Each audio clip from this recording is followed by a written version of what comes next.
Hello, welcome.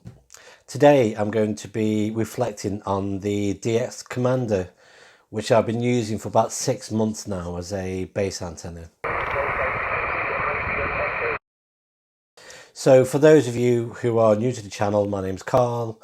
I'm also known as 2 Echo 0 Echo Zulu Tango, which is a amateur radio call sign in the UK. So I'm an intermediate level amateur radio operator from the UK.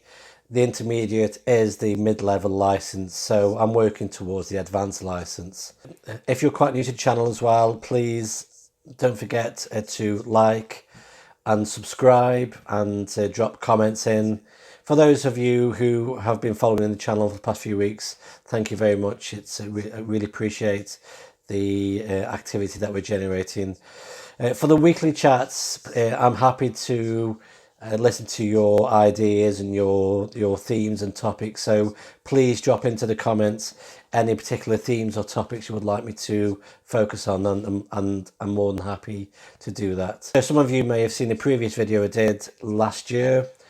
This was for the DX Commander. I first bought the 7-meter DX Commander Lite antenna. For those of you who don't know what the DX Commander is, it comes from a British antenna designer called his call sign is Mike Zero, Mike Charlie X-Ray. His name is Cal, and the brand is DX Commander. If you've not seen his YouTube channel, please go and visit that. Just type in DX Commander. Very good YouTube channel, very good informative channel. You can learn a lot about antenna and antenna design, and a very nice chap as well. So always go and visit DX Commander. So I bought the DX Commander Lite, a 7-meter pole, because I was about to move to this house. So the video that you see, which I'll put a link to the video either above or in the comments. In the previous house, I bought the antenna because I wanted to prepare to move to this house. I wasn't quite sure what I could get away with in this small back garden that I've got. So I've got a much smaller square-shaped garden here. I've got neighbours that I didn't know. So I wanted to buy an antenna that I would consider a stealth antenna, something that was small enough to put up. I wanted an antenna that I could put up that would blend itself in to the drain pipes, to the wall, to the house, so that it didn't stand up so much. With the idea really is to work with a 7-meter pole for a number of months, and then maybe once I've got to know the neighbours, is to slowly increase that to maybe a bigger antenna. So I've currently got the 7-meter pole, and I'll show a image of that now. The 7-meter DX Commander Lite. I've got it fastened to a fence quite close to the wall of a house. And to be honest, I've not had many problems with the radiation pattern. I don't think so. I followed Callum's instructions, which are very, very good on his website. He gives you some great ideas for how to set up the antenna to work on numerous HF bands.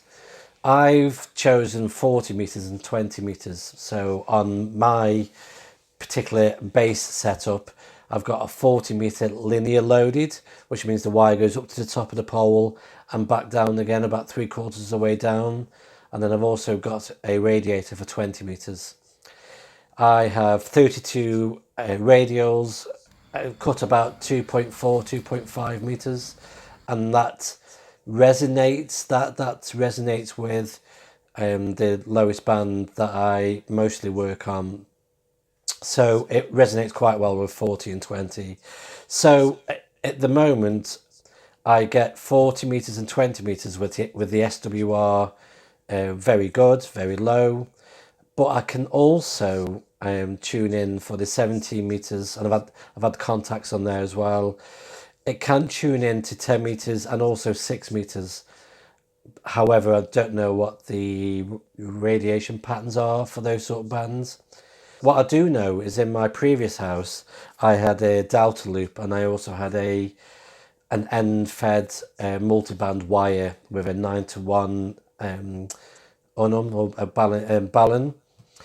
So this is the first time that I've really ran a vertical antenna, and during the just before Christmas, I was having contacts in South America and across into the US, and I've never had that before. So for me, having the vertical antenna has made a big difference with getting much longer distance.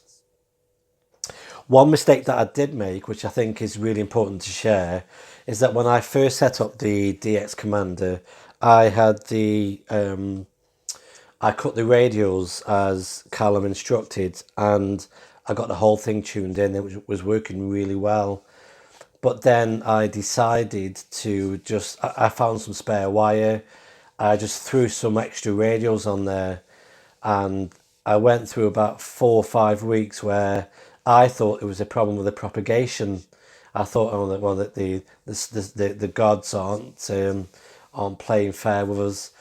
But then after a while, I thought, well, everybody else seems to be talking about having some good contacts, but my contacts in the log is suddenly gone south. So I stripped all the radials off, counted the radials, and put only the radials on that, when you added all the lengths up together, gave me the lowest band that I wanted to work on. As you'll also see from the image, that I've got a second pole which is positioned next to the DX Commander light, and this is a 9 meter pole that I've just built out of spare bits of fishing poles that I had lying around, and this is my experimental pole. I tend to run different lengths of wire up there, so I've cut a wire for 17 meters. I've currently got I've got a 20 meter wire in an L shape, which is giving me 80 meters in a fashion.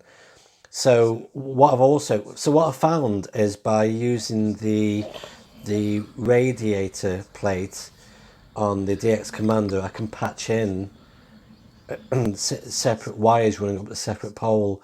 So with a separate pole, I can take up and down quite easily and just experiment with different lengths as well. So that's been quite interesting. Now I know that the DX Commander is really meant to be a portable antenna, but the construction of the plates, the construction of the spreaders that run up the pole, and the actual pole itself, I found to be of the quality compared.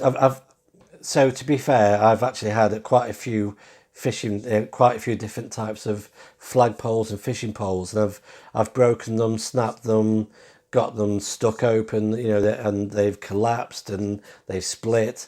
But the DX Commander pole, the quality there has been really good. So from a base antenna point of view, through the winter, it's really held up quite well. And the radiator plate and the radial plate, they're built of quite good quality. So I've found that patching in and out of it, because I'm always messing about, taking things out, putting things back on.